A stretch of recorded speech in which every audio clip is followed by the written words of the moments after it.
Doctor साहब बहुत बहुत स्वागत है आपका। Thank you. डॉक्टर साहब, एक टाइम ऐसा था जब डायबिटीज एक रेयर बीमारी हुआ करती थी, बहुत कम, हाँ बहुत कम देखने को मिलती थी, लेकिन आजकल तो हर दूसरे तीसरे घर में कोई ना कोई डायबिटीज का शिकार हो चुका है। अगर हम भारत की बात करें खास करके तो 50.8 मिलियन आबादी ऐसी है जो डायबिटीज का शिकार है। क्या कारण है? देखिए, बहुत सही आपने विषय लिया है और खास तौर से भारत की अगर हम बात करें तो भारत में डायबिटीज रोग बहुत तेजी से फैल रहा है। यहाँ तक कि जो हमारी वर्ल्ड हेल्थ ऑर्गेनाइजेशन है, WHO जिसको बोलते हैं, उसने भी संकेत दिए हैं, उसने चेतावनी भी दी है कि भारत जो है वो पूरे विश्व की डायबिटीज की राजधानी उसको उन्होंने घोषित किया है कि एक तरह से वर्ल्ड कैपिटल आपकी डायबिटीज की वो है। क्यों ये हो रहा है, ये समझने की जरूरत है, क्योंकि बदलाव बहुत आ रहे हैं, हमारे खान पान में बदलाव आ रहे हैं, हमारे लाइफस्टाइल में बदलाव आ रहे हैं। पहले ये माना जाता था कि डायबिटीज केवल जो आरामदेह लोग होते हैं, जो बैठे रहते हैं, जो सेठ लोग होते हैं, जो हमेशा अपने चेयर पर बैठे रहते हैं, उन्हीं को डायबिटीज होती थी, इसलिए अमीरों की बीमारी इसको कहा जाता था पहले। लेकिन आजकल आम आदमी को हो रही है, जो रिक्शा जो चलाते हैं उनको भी हो रही है, जो मजदूरी करते हैं उनको भी डायबिटीज मैंने देखी है, उनको भी हो रही है। तो कारण क्या है? तो मैंने काफी इस पर चिंतन किया, कुछ चीजें सामने आई जो कि आपको मैं समझाना चाहूंगा, क्योंकि हम टेक्निकल बातें तो हर बार करते हैं। डायबिटीज पर हमने पहले भी कई शो किए हैं, उसमें हम कफ की बात करते हैं, वात की बात करते हैं, कुछ खान पान की बात करते हैं, लेकिन कुछ ऐसी चीजें भारत से संबंधित अगर हम देखें, क्या ऐसी विशेष हमारे जीवन शैली में, हमारे भोजन में कौन सी वो चीजें हैं जो एक कारण हो सकती है, जिस पर हो सकता है अभी हमारी जो हेल्थ मिनिस्ट्री है उसका भी ध्यान शायद नहीं गया हो, क्योंकि हम ज्यादातर ढूंढते रहते हैं उन चीजों को जो कि हमारी बुक्स में लिखी हैं, जो हमारी किताबों में लिखी हैं। तो मैंने ऐसा देखा है कि भारत में सबसे पहले जो कारण एक हो सकता है वो है चाय। चाय हर व्यक्ति पीता है भारत में, 2 चाय तो सभी पीते हैं। मेरे को कोई ऐसा व्यक्ति मिलेगा, क्योंकि इतने सारे लोग हमारे साथ आते हैं, कंसल्टेशन करते हैं, हमारे जीवन में रोज हजारों लोग जो है फोन पर भी बातचीत करते हैं, तो हम ये उनसे पूछते हैं कि भाई आप क्या खाते हैं, चाय कितनी बार पीते हैं, तो दो बार चाय तो कॉमन है कम से कम, और 3, 4, 5, 6, 7, 8, 10, 15 बार भी लोग चाय पीते हैं दिन में, और हर चाय में चीनी जरूर डालते हैं। ये नहीं है कि हमारे यहाँ ऐसी प्रथा भी नहीं है कि भाई बिना चीनी की चाय पिए। विदेशों में मैं जाता हूँ तो वहाँ लोग ना दूध डालते हैं ना चीनी डालते हैं, थोड़ा चाय का डिप किया और उसको पी लिया। लेकिन यहाँ पर जब तक तेज चीनी ना हो तब तक मजा नहीं आता।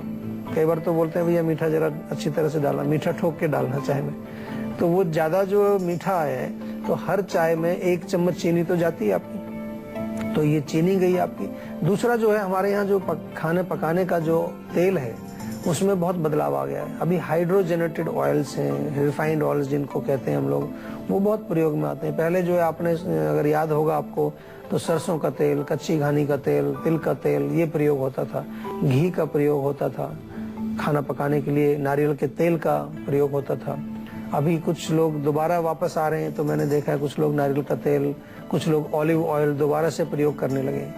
तो वो एक बहुत बड़ा कारण है कि वो चीजें जो है हमारे अंदर जाकर के हमारे जो नॉर्मल सिस्टम्स को डिस्टर्ब करती हैं। अगर हम इसके अलावा देखें कि हमारा जो लाइफस्टाइल है उसमें बहुत ज्यादा हम लोग अभी फिजिकल एक्टिविटी नहीं करते। आपने देखा होगा कि जिस दिन छुट्टी होती है उस दिन तो लोग घर से निकलते ही नहीं है बाहर।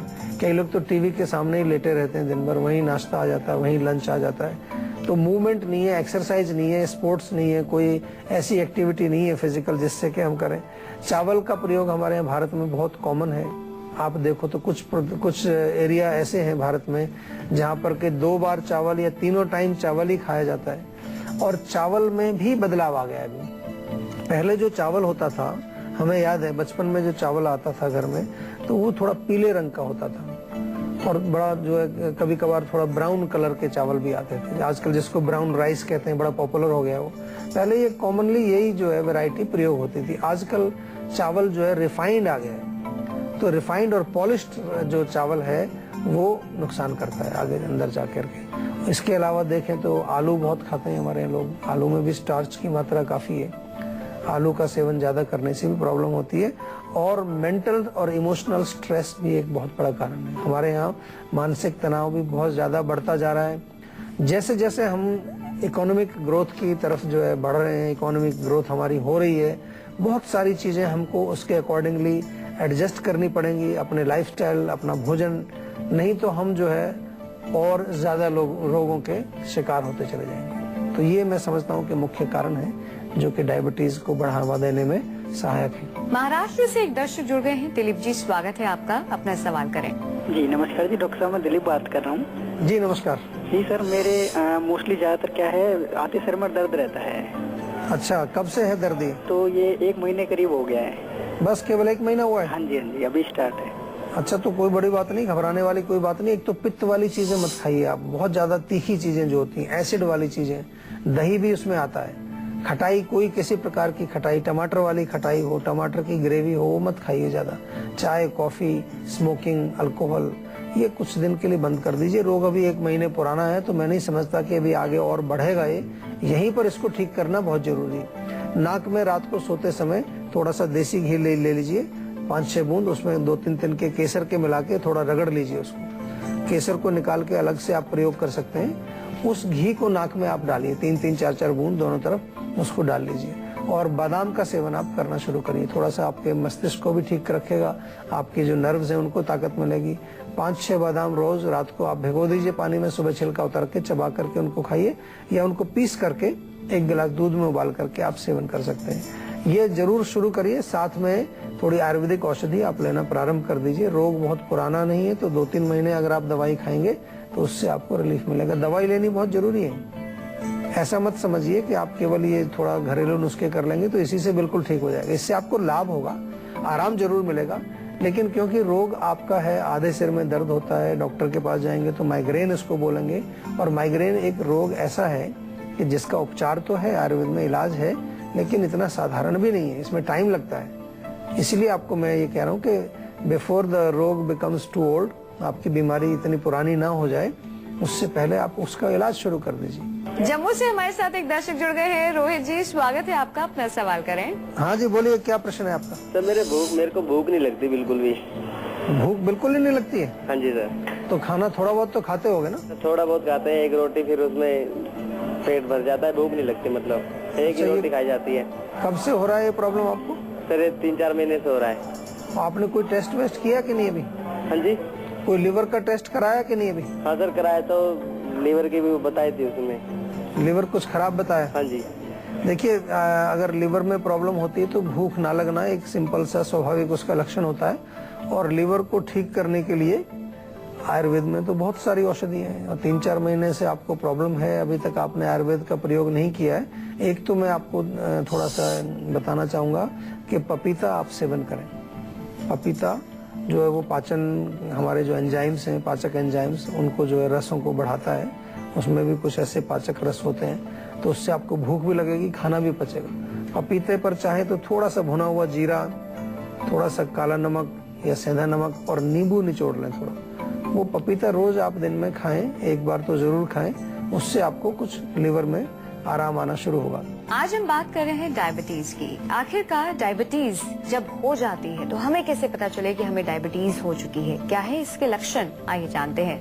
डॉक्टर साहब, इसके सिम्टम्स क्या है? हम कैसे पहचाने कि हमको डायबिटीज हो गई है? देखिए, डायबिटीज में कई लक्षण है। मुख्य रूप से आपको जो विजन है उसमें कई बार धुंधलापन आ जाता है। जब आप देखते हैं तो धुंधलापन आंखों में आता है। गले में जो है सूखा रहता है, गले में बहुत तेज जो है लगता है कि पानी पीने की आवश्यकता है। शरीर में कमजोरी आ जाती है। कभी कभार लोगों को जो है ऐसा भी देखने को मिलता है कि कुछ उनको थोड़ा बहुत बेहोशी, चक्कर टाइप के भी आने लगते हैं। और इसके अतिरिक्त जो है आपको सिर में दर्द होना, शरीर में एक विशेष प्रकार की जो है एक वेदना, वो भी एक इसका लक्षण है। और डायबिटीज में आप देखेंगे कि अगर कई लोगों को यूरिन से रिलेटेड भी प्रॉब्लम्स हो जाती है कि उसको बार बार पेशाब जाना, और पेशाब में किसी प्रकार का कई बारी कुछ जो सफेद रंग का कुछ जाना, उसमें साथ में प्रोटीन टाइप का कुछ जाता है, ये भी उससे संबंधित एक रोग का एक लक्षण हो सकता है।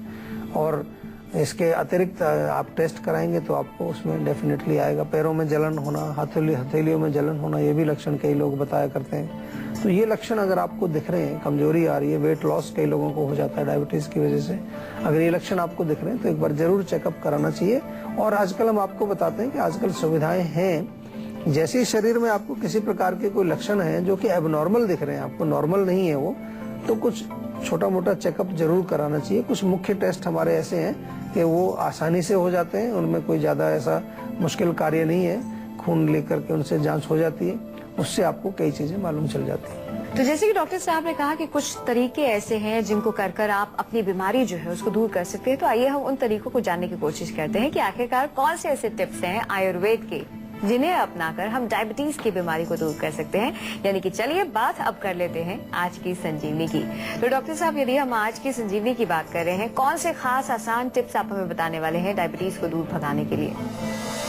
देखिए, सबसे पहले तो जैसे हमने कारणों को जिक्र किया, तो हम हमेशा कहते हैं कि कारण को हटाइए। अगर आप चाय बहुत ज्यादा पीते हैं और मीठा डाल करके पीते हैं, उसको आप जरूर जो है, मैं तो कहूँगा कि चाय का कोई फायदा ही नहीं है, चाय तो बंद ही कर दीजिए। अच्छी क्वालिटी का आप ऑयल यूज करिए, साथ में एक्सरसाइज रेगुलरली करिए, और आलू का प्रयोग, चावल का प्रयोग भी आपको देख करके करना है। खास तौर से अगर आपके परिवार में डायबिटीज किसी को है तो अभी से आपको सतर्क रहना चाहिए, क्योंकि आपको भी चांसेस हैं कि आपको डायबिटीज हो सकती है। और जो कड़वे जो टेस्ट होते हैं हमारे, करेला है जैसे, घृत कुमारी का रस है, एलोवेरा जिसको बोलते हैं, नीम है, इनका सेवन करना चाहिए आपको। ये जो है डायबिटीज के विपरीत अच्छा काम करते हैं। डायबिटीज को जो है सब उसको बैलेंस करने में, शुगर को बैलेंस करने में इनका रोल है। नीम के पत्ते, बेल के पत्ते, आम के पत्ते, जामुन के पत्ते, ये सब कहीं पर भी मिलें तो इनको आप सुखा करके इनका चूर्ण बना करके रख लीजिए। वो चूर्ण आप खा सकते हैं। या जामुन की गिठली और तेज पत्र और मेथी, इसका चूर्ण बना करके आप रख लीजिए। वो एक एक चम्मच सुबह शाम आप खा सकते हैं। रेगुलर एक्सरसाइज करना बहुत जरूरी है। नियमित रूप से आपको व्यायाम करना चाहिए। कम से कम 30-40 मिनट वॉकिंग करें, थोड़ा सा 15-20 मिनट आप प्राणायाम, योगासन वगैरह कुछ करें, उससे भी बहुत फर्क पड़ता है। और बहुत महत्वपूर्ण है कि थोड़ा सा समय जो है अपने परिवार के साथ बिठाएं। आप बैठें उनके साथ बैठ करके खेलें कुछ, या कुछ आउटडोर गेम्स खेलें, कुछ पार्क में जाएं, थोड़ा उनके साथ समय बिताएं।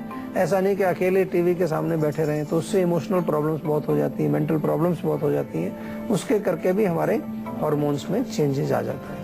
डायबिटीज के बहुत सारे पेशेंट ऐसे होंगे जो ये जानना चाहते होंगे कि आखिरकार उन्हें किस चीज का सेवन करना चाहिए, किस चीज का नहीं, कौन से परहेज है जो करने चाहिए। तो डॉक्टर साहब, कौन सी ऐसी खास बातें हैं जिनका वो लोग ख्याल रखें? देखिए, बहुत इम्पोर्टेंट तो यही है कि मीठी चीजें बिल्कुल बंद कर दीजिए। मिठाई, चीनी या बहुत ज्यादा जो स्टार्च या कार्बोहाइड्रेट जिसमें ज्यादा हो, उसका, जैसे कि हम चावल और आलू को भी इसमें काउंट करते हैं, तो उनका परहेज करना चाहिए।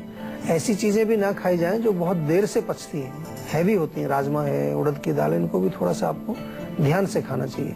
और सबसे इम्पोर्टेंट है कि डायबिटीज में डाइट के साथ साथ आपको एक एक्सरसाइज का प्लान भी बनाना चाहिए। एक्सरसाइज जो लोग नहीं करते, आरामदेह रहते हैं, सेडेंटरी रहते हैं, उनको भी बहुत ज्यादा नुकसान होता है। और ये मत सोचिए कि आपको एक बार डायबिटीज हो गई है तो अभी बस अब कुछ नहीं हो सकता। इसमें बहुत इंपॉर्टेंट है उसको मेंटेन रखना, ब्लड शुगर को सबसे पहले कंट्रोल करना, चाहे किसी भी तरह से आपको करनी पड़े। क्योंकि अगर शुगर आपकी कंट्रोल नहीं रहेगी तो बॉडी में कई प्रकार के डैमेज करेगी वो। और अगर कंट्रोल भी आपकी शुगर है तो भी आपको कुछ आयुर्वेदिक औषधियां साथ में लेनी चाहिए रिजुविनेशन के लिए, ताकत के लिए, धातुओं की पुष्टि के लिए आपको कुछ ना कुछ जरूर लेना चाहिए। क्योंकि धातुओं का नष्ट होना डायबिटीज का एक स्वाभाविक लक्षण है, बिल्कुल उसका आम लक्षण है, और ये हमारे शरीर के धातुओं को नष्ट करती है। तो इसलिए पोषण चाहिए, न्यूट्रिशन चाहिए। आयुर्वेद में कई प्रकार के रसायन, जिनको हम कहते हैं रिजुविनेटिंग फॉर्मुलेशंस हैं, उनको जरूर लेना चाहिए। हर डायबिटीज के पेशेंट को आयुर्वेदिक दवाई आवश्यक लेनी चाहिए, बहुत इंपॉर्टेंट है। नहीं तो एक दिन आपको पता चलेगा कि आपका कुछ भयंकर नुकसान हो गया शरीर के अंदर, then it is too late.